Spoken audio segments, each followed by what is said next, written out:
The Sapphire Bay Resort stretched along 2 miles of pristine Caribbean coastline, its white buildings cascading down to turquoise water. I'd purchased the property 6 years ago when it was a struggling 3-star hotel, invested $12 million in renovations, and transformed it into a 5-star destination that anchored my 11-property resort chain. My family's annual reunion was being held here this year. 40 relatives gathering for a long weekend, and not one of them knew they were staying at my resort. "Welcome to Sapphire Bay," the valet said warmly, reaching for my luggage from my 10-year-old Honda. His name tag read Marcus, and I recognized him from the staff photos my regional manager sent monthly. Checking in. Yes, under the Summers family reunion block. His eyebrows rose slightly. "Miss Summers? I'll have your bag sent directly to—" "Just follow the standard reunion room assignments, please," I interrupted gently. "I'm a guest today." "Of course." He looked confused but handed me a claim ticket. The lobby was all marble and ocean views, with the signature blue glass chandelier I'd commissioned from a Miami artist. My cousin Ashley held court near the check-in desk, directing family members with a clipboard and an air of authority. "Kate." He waved me over. "You're finally here. We were worried you wouldn't make it."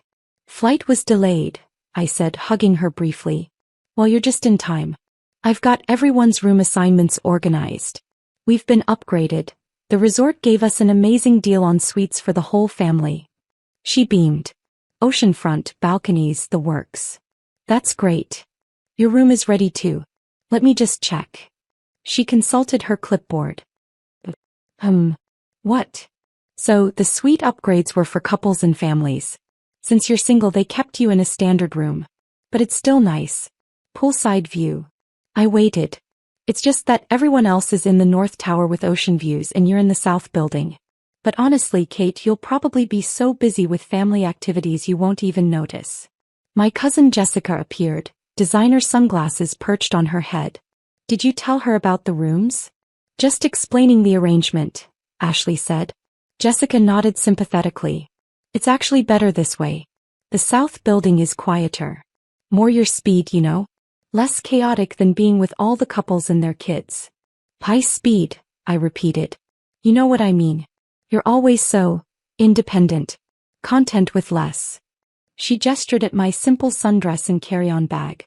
"This way you won't feel out of place when everyone else is posting photos from their fancy suites." I checked in with the front desk agent who clearly knew who I was but followed my earlier instruction to treat me like any other guest.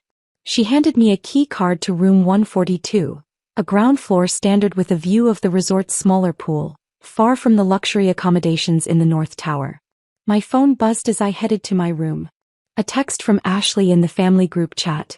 "Everyone's upgraded to suites except Kate. She's in a standard room but says she doesn't mind. So generous of her to understand." Smiling face with smiling eyes. Replies flooded in. "That's our Kate, always so easygoing. At least she gets a poolside view. Better than nothing else." I stood in the hallway outside room 142, looking at the text thread. My family celebrating their upgraded suites at my resort, while I'd been assigned the cheapest room in the building. I opened the door to find a perfectly adequate standard room, crisp white linens, basic furniture, a small bathroom. Through the window I could see the secondary pool where families with small children played. It was nice. It was fine. It was nowhere near the oceanfront suites where my family was unpacking in luxury I'd personally designed. I pulled out my phone and called the front desk. "This is Kate Summers. I need to speak with the regional manager immediately." "Miss Summers?" "Of course. I'll connect you with Mr. Patterson right away." Derek Patterson answered on the first ring. "Miss Summers, I didn't realize you were on property today. Is everything all right?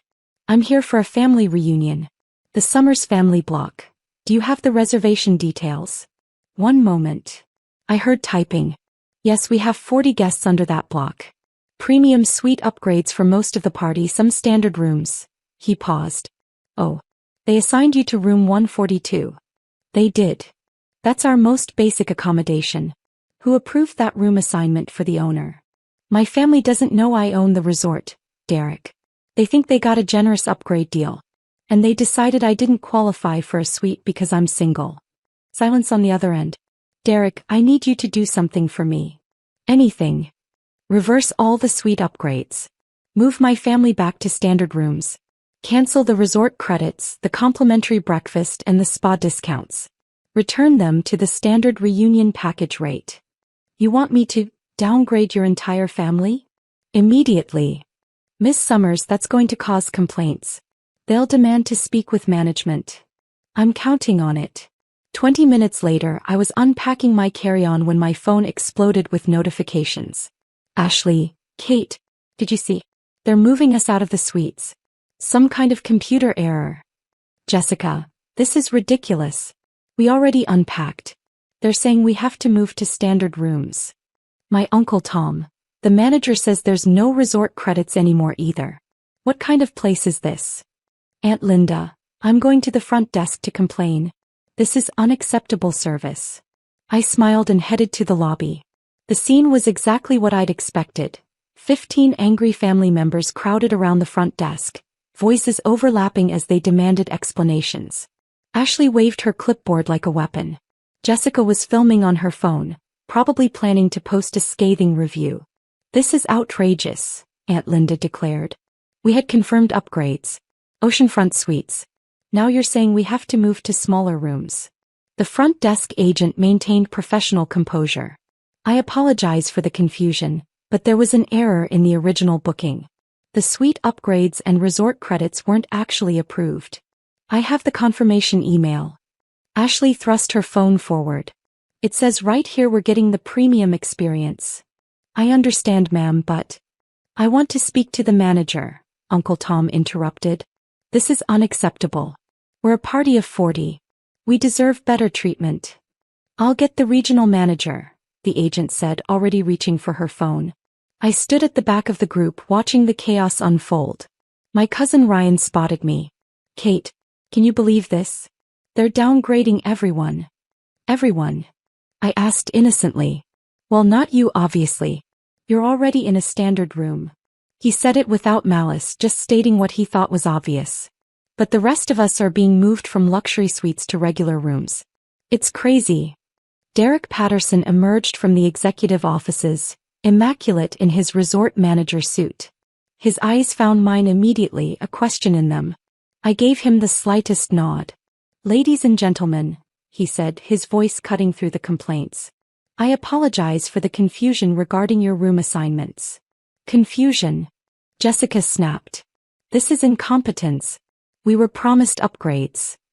I understand your frustration. However, I need to clarify something about this situation. He pulled out his tablet. The Summers family reunion block was booked at our standard group rate. The suite upgrades you received were unauthorized. Unauthorized by who? Ashley demanded. By the property owner. Derek's gaze swept across my family. Miss Summers specifically requested that all upgrades be revoked. The lobby went silent. Miss Summers. Aunt Linda's voice was sharp. Kate had nothing to do with our booking. Ashley arranged everything. Not Kate, Derek said. Catherine Summers. The owner of Sapphire Bay Resort and the entire Sapphire Collection resort chain. You could have heard a pin drop. Ashley's clipboard clattered to the marble floor. Kate doesn't, she couldn't. She works in hotel management. She owns hotel management, Derek corrected. 11 properties across the Caribbean and Central America. Sapphire Bay is the flagship. Jessica's phone was still recording, capturing every stunned face. That's impossible, Uncle Tom said weakly. Kate drives a Honda. She dresses like she shops at outlet malls. I do shop at outlet malls, I said, stepping forward from the back of the group. And my Honda runs perfectly well. Neither of those things has any bearing on my net worth. The crowd parted as I walked toward Derek. Miss Summers, he said formally. I've executed your instructions. All room assignments have been returned to the standard group rate. Should I proceed with the downgrades? Every eye was on me. Ashley found her voice. Kate, you own this resort? I purchased it 6 years ago. Invested $12 million in renovations. Built the North Tower you were all just complaining about being moved out of. But you never said anything. You let us book here, let us think we were getting some special deal. You did get a special deal, I interrupted. I approved a 40% discount on your group rate because you're family. The upgrades you received? Those were complimentary because I wanted you to enjoy the resort. Until I saw the room assignments. Jessica lowered her phone slowly. The room assignments? I was given a standard room. Ground floor poolside. The cheapest accommodation we offer. I looked at Ashley. You texted the family chat saying I didn't mind being in a lesser room because I'm generous and easygoing. Ashley's face went red.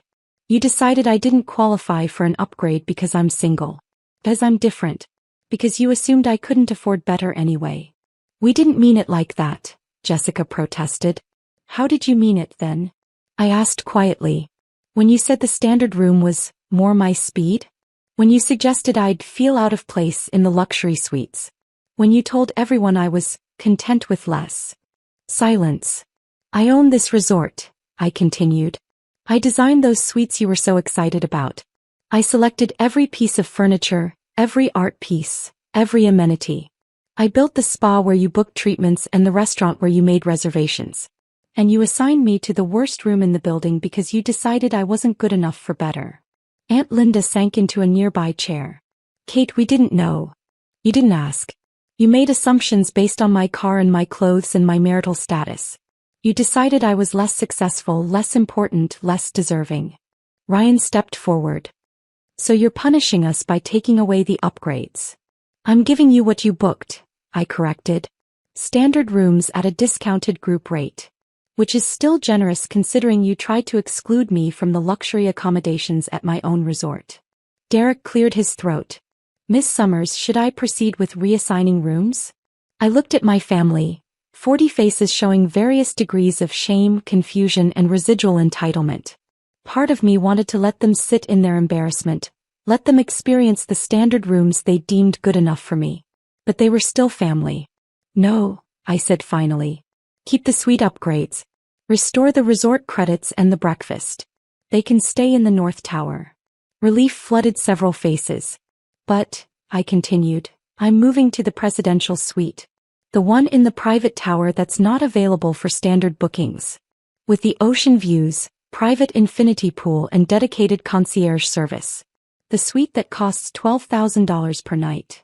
$12,000, Ashley choked. I am still the owner, I said. And I deserve the best accommodations at my own property. Derek, have my things moved immediately. With pleasure, Ms. Summers. As Derek made arrangements on his tablet, I turned back to my family. You're welcome to enjoy your suites. Enjoy the resort, the amenities, the vacation. But from now on you include me. Not because I own the place, but because I'm family and I deserve the same respect you give each other. Uncle Tom found his voice. Kate, we're sorry. We should have. You should have treated me better regardless of what you thought my bank account looked like, I finished. But yes, you should have. Ashley picked up her clipboard with shaking hands. Can we start over? Can you tell us about your business? Really tell us. I considered. The presidential suite was probably ready by now. I could retreat there, enjoy my private pool and ocean views, let them wonder about the empire I'd built. But they were asking. Finally asking. This evening, I said. Come to my suite at 7. I'll order dinner from our executive chef, the one I recruited from a Michelin-starred restaurant in Miami, and tell you everything. Your suite? Jessica asked hesitantly. The presidential suite, yes. There's room for 40 on the terrace. Bring everyone. It's time you understood who I am. That evening, my family gathered on the sprawling terrace of the presidential suite. The sun set over the Caribbean, painting the sky in impossible colors. My private chef served courses I'd personally approved, wine from my resort's premium cellar. And I told them everything. About buying my first struggling hotel at 28 with money I'd saved from a tech job. About renovating it, turning it profitable, selling it for triple my investment. About building a portfolio of 11 properties across 6 years. About creating the Sapphire Collection brand that was now synonymous with luxury Caribbean hospitality. They listened. Actually listened without interruption or dismissal. You did all this by yourself? My cousin Ryan asked, awed. With excellent teams at each property, I said. But yes, the vision and capital were mine. Ashley set down her wine glass carefully. And we put you in room 142. You did. I'm so sorry, Kate. I thought I was being practical. I thought you wouldn't care about the room quality because you never seem to care about appearances. I don't care about appearances, I agreed. But I care about being valued. About being included. About my family seeing me as worthy of the same treatment they give each other. We see you now, Aunt Linda said quietly. And Kate, we're proud of you. We should have been proud all along. The evening continued with questions about my business, my properties, my plans for expansion. They wanted to know everything, and for the first time I believed they genuinely cared about the answers. Later, after everyone left, I stood alone on my terrace overlooking the resort I'd built. The North Tower lights glowed where my family slept in their complimentary suites. The resort hummed with satisfied guests enjoying amenities I'd created. My phone buzzed. A text from Ashley to the family group chat. Thanks to Kate for an incredible evening. I'm sorry for how we treated her. She deserves every success she's built. Red heart. Replies flooded in, apologies and admiration mixing together. I smiled and looked out at the Caribbean night. They finally saw me. The successful businesswoman. The resort owner. The woman who'd built an empire while they'd assumed she was barely getting by. But more than that, the family member who'd chosen grace over revenge, even when she had every right to cancel their entire vacation. I'd revealed my success on my terms at my resort with my grace. And that was worth more than any presidential suite.